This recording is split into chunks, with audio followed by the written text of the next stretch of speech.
اسی طرح سے جو لوگ رسول اللہ صلی اللہ علیہ وسلم کو عالم الغیب مانتے ہیں، جن لوگوں کا یہ عقیدہ ہے کہ رسول اللہ صلی اللہ علیہ وسلم کے پاس غیب کا علم تھا،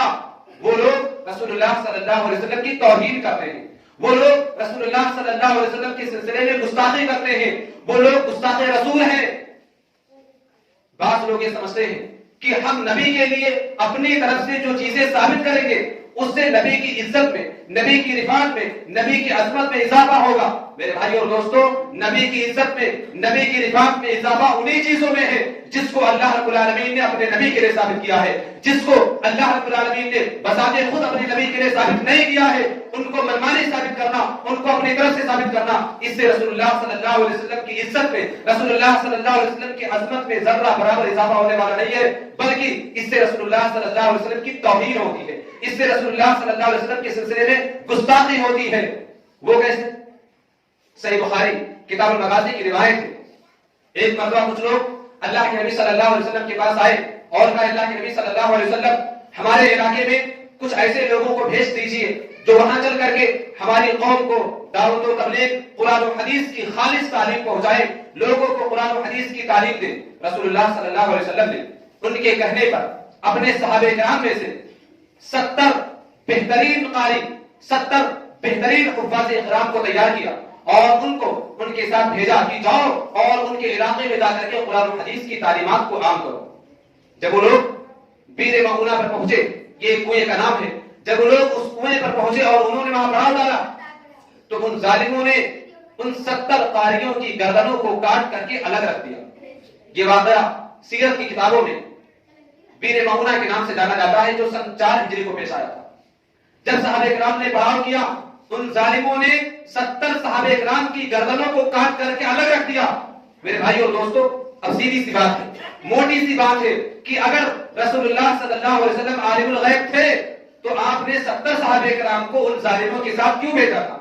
اگر آپ کو معلوم تھا کہ 70 صحابہ کرام قتل کر دیے جائیں گے تو آپ نے جان بوجھ کر کے صحابہ کرام کو کیوں مروایا؟ اس کی ذمہ داری رسول اللہ صلی اللہ علیہ وسلم پر آتی ہے، اور اگر آپ نے جان بوجھ کر کے ان صحابہ کرام کو شہید کروایا تھا تو اس قدر غم کرنے کی ضرورت نہیں تھی۔ صحابہ کرام سے منقول ہے، وہ کہتے ہیں کہ ہم نے رسول اللہ صلی اللہ علیہ وسلم کو کبھی اتنا غمزدہ نہیں دیکھا جتنا 70 قاریوں کی شہادت پر دیکھا تھا۔ صحابہ کرام فرماتے ہیں کہ اللہ کے نبی صلی اللہ علیہ وسلم کو اس قدر غم لاحق ہوا ان 70 قاریوں کی شہادت پر کہ زندگی میں کبھی ہم نے اپنے نبی کو اتنا غمزدہ نہیں دیکھا تھا۔ وہ نبی جس نے پتھر کھائے، وہ نبی جس نے طائف کے میدان میں اپنے پیروں کو لہولہان کروایا، وہ نبی جس میں آدھار سے خون نکالا گیا، وہ نبی جس کے دندان مبارک کو شہید کیا گیا، وہ نبی جس کے اوپر کوڑے اور کرکٹ کے ڈھیر پھینکے گئے، بہت زیادہ ستایا گیا، وہ نبی جس کے گلے میں کپڑا ڈال کر کے رسول اللہ صلی اللہ علیہ وسلم کے گلے کو گھونٹنے کی کوشش کی گئی، اس نبی نے کبھی اپنی ذات کے لیے اپنے دشمنوں کے حق میں بد دعا نہیں کی۔ لیکن جب ان 70 قاریوں کی شہادت کا واقعہ پیش آیا، رسول اللہ صلی اللہ علیہ وسلم اس قدر غمزدہ ہوئے کہ آپ نے 1 مہینہ تک ان ظالموں کے حق میں بد دعا کرتے رہے۔ آپ صلی اللہ علیہ وسلم نے 1 مہینہ تک ان لوگوں کے حق میں بد دعا کرتے رہے۔ میرے بھائی اور دوستو، اگر آپ صلی اللہ علیہ وسلم عالم الغیب تھے تو آخر آپ نے ان 70 صحابہ کرام کو ان ظالموں کے ساتھ کیوں بھیجا تھا؟ ایک سمپل سی بات ہے، ایک موٹی سی بات ہے، ایک نارمل آدمی بھی اس بات کو سمجھ سکتا ہے۔ اور اسی طرح سے اگر ہم رسول اللہ صلی اللہ علیہ وسلم کو عالم الغیب مان لیں تو رسول اللہ صلی اللہ علیہ وسلم کی جو کاوشیں ہیں، رسول اللہ صلی اللہ علیہ وسلم کی جو محنتیں ہیں، رسول اللہ صلی اللہ علیہ وسلم کی جو آزمائشیں ہیں، ان تمام آزمائشوں پر پانی پھر جاتا ہے۔ میں بطور نمونہ ایک مثال ذکر کر رہا ہوں، غزوہ بدر کا نام آپ نے سنا ہوگا، جو سن 2 ہجری کے اندر رونما ہوا۔ اللہ کے نبی صلی اللہ علیہ وسلم نے جب کافروں کی تعداد کو دیکھا کہ کافر پوری تیاری کے ساتھ آئے ہیں اور مسلمان 313 ہیں، رسول اللہ صلی اللہ علیہ وسلم سجدے میں گر گئے۔ آپ اپنے رب سے رو رو کر دعائیں کر رہے تھے کہ الہی، اگر آج یہ چھوٹی سی جماعت، اگر یہ تھوڑے سے لوگ ہلاک کر دیے گئے، قیامت تک اس زمین پر تیری عبادت نہیں ہونے والی ہے۔ رسول اللہ صلی اللہ علیہ وسلم رو رو کر دعائیں کر رہے تھے۔ میرے بھائی اور دوستو، اگر آپ صلی اللہ علیہ وسلم عالم الغیب تھے، اگر آپ کے پاس غیب کا علم تھا، اگر آپ کو معلوم تھا کہ فرشتوں کی مدد آنے والی ہے، اللہ تعالیٰ فرشتوں کے ذریعہ سے مدد کرے گا، تو پھر آخر اس طرح سے رو رو کر دعائیں کرنے کی کیا ضرورت تھی؟ گویا کہ رسول اللہ صلی اللہ علیہ وسلم ایکٹنگ کر رہے تھے، اداکاری کر رہے تھے، ایک نوٹنکی بنا کے رکھے تھے۔ میرے بھائی اور دوستو، عالم الغیب ماننے سے بہت ساری پریشانیاں، بہت ساری چیزیں لاحق ہوتی ہیں. اور اسی طرح سے اگر ہم عالم الغیب ہونے کا دائرہ تمام انبیاء کرام پر وسیع کر دے تو تمام انبیاء کرام کی جو قربانیاں ہیں، تمام انبیاء کرام کی جو کاوشیں ہیں، تمام انبیاء کرام کی جو آزمائشیں ہیں، وہ محض اداکاری بن کر کے رہ جاتی ہیں. ابراہیم علیہ السلام کا اپنے بیٹے کو ذبح کرنے کے لیے تیار ہونا کوئی کمال نہیں تھا. کیوں؟ کیونکہ ان کو معلوم تھا کہ دمبا آنے والا ہے، میرا بیٹا ذبح نہیں ہوگا. ابراہیم علیہ السلام کا آگ میں کود جانا کوئی کمال نہیں تھا، کیونکہ ان کو معلوم تھا کہ آگ مجھ کو نہیں جلائے گی. اسی طرح سے حضرت نوح علیہ السلام نے اپنی قوم کو جو 950 برس تک دعوت دی، وہ گویا کہ ایک کورس کر رہے تھے،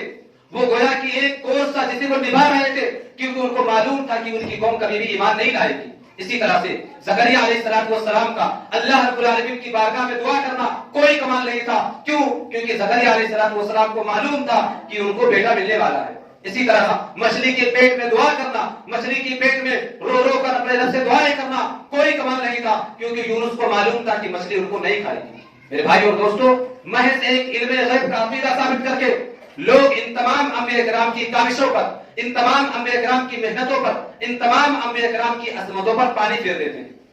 اللہ رب العالمین نے قرآن کریم کے اندر نبی کی زبان کہلوانا، سورہ اعراف کے اندر اللہ رب العالمین نے فرمایا قل لا املك لنفسي نفعا ولا ضرا الا ما شاء الله ولو كنت عالم الغيب لاستكثرت من الخير وما مسني السوء ان انا الا نذير وبشير لقوم يؤمنون. اے نبی، تم لوگوں سے کہہ دو کہ میں نفع اور نقصان کا مالک نہیں ہوں، میں نفع اور نقصان کا مالک نہیں ہوں. میرے بھائی اور دوستو، ہماری پریشانی یہ ہے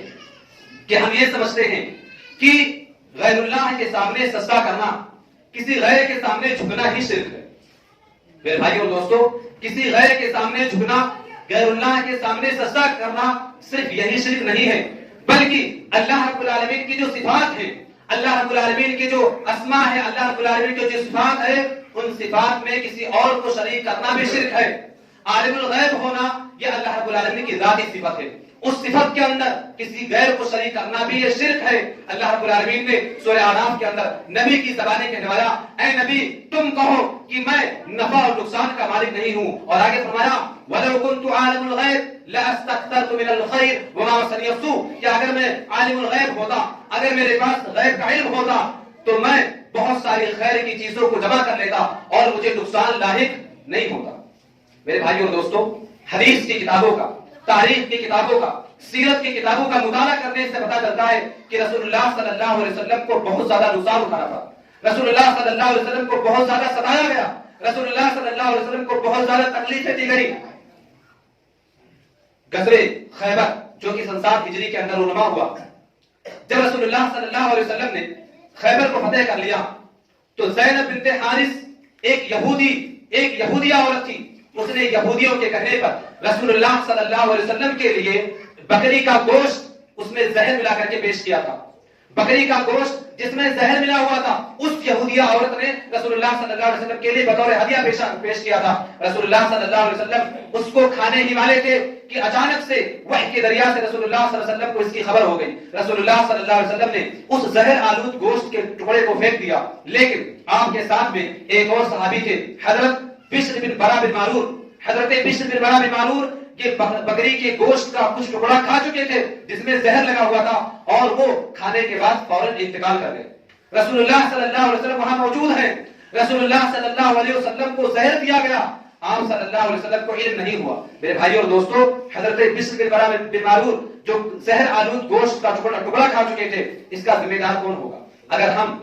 رسول اللہ صلی اللہ علیہ وسلم کو عالم الغیب مان لیں تو گویا کہ آپ صلی اللہ علیہ وسلم نے نعوذ باللہ جان پوچھ کر کے حضرت بشر بن برا بن معرور کو زہر کا گوشت کھلوا دیا. اس کی ذمہ داری رسول اللہ صلی اللہ علیہ وسلم پر عائد ہوتی ہے، رسول اللہ صلی اللہ علیہ وسلم پر اس کی پوری ذمہ داری جاتی ہے. اسی طرح سے غزوہ احد کا نام آپ نے سنا ہوگا. غزوہ احد جو 3 ہجری کے اندر رونما ہوا، اس کے اندر رسول اللہ صلی اللہ علیہ وسلم کے دندان مبارک کو شہید کر دیا گیا، رسول اللہ صلی اللہ علیہ وسلم کے سر اطہار کو زخمی کیا گیا، رسول اللہ صلی اللہ علیہ وسلم کے چہرے مبارک کو لہو لہان کیا گیا، رسول اللہ صلی اللہ علیہ وسلم کے صحابہ کرام کو اسی غزوے کے اندر 70 صحابہ کرام کو آگ کی آگ میں موت کے گھاٹ اتار دیا گیا. مجھے بتلاؤ، اگر رسول اللہ صلی اللہ علیہ وسلم عالم الغیب تھے تو آخر آپ نے اپنا چہرہ کیوں زخمی کروایا؟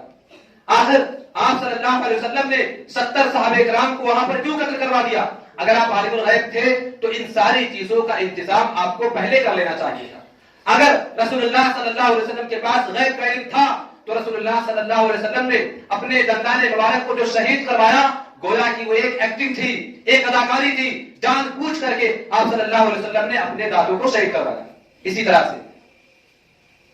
صحیح بخاری کتاب الجنائز کی روایت ہے، عبداللہ بن عباس رضی اللہ تعالیٰ عنہ حدیث کے راوی ہیں، وہ کہتے ہیں کہ ایک آدمی تھا جو بیمار چل رہا تھا،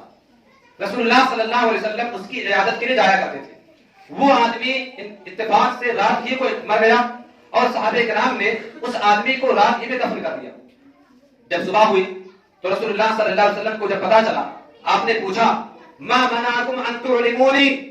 تم لوگوں نے مجھے اس کی تجہیز و تدفین اور اس کی صلاۃ جنازہ کے تعلق سے خبر کیوں نہیں دی؟ ما منعکم ان تعلمونی، میرے بھائیو اور دوستو، حدیث کا ایک ٹکڑا بتا رہا ہے کہ رسول اللہ صلی اللہ علیہ وسلم کے پاس غیب کا علم نہیں تھا، ورنہ آپ صلی اللہ علیہ وسلم یہ جملہ کیوں کہتے کہ میرے صحابہ وہ آدمی جب مر گیا تھا تو آپ لوگوں نے مجھے اس کی خبر کیوں نہیں دی، میں بھی آ گیا اس کی صلاۃ جنازہ ادا کرنے کے لیے۔ اور صحیح مسلم ہی کی دوسری روایت کے اندر ہے کہ دلونی علی قبرہ، تم لوگ چلو اور مجھے اس آدمی کی قبر بتلاؤ کہ کہاں پر ہے۔ میرے بھائیو اور دوستو، ان حدیث کے ٹکڑوں سے، ان نصوص سے کیا پتہ چلتا ہے کہ رسول اللہ صلی اللہ علیہ وسلم عالم الغیب نہیں تھے۔ رسول اللہ صلی اللہ علیہ وسلم عالم الغیب، آپ صلی اللہ علیہ وسلم کے پاس غیب کا علم نہیں تھا۔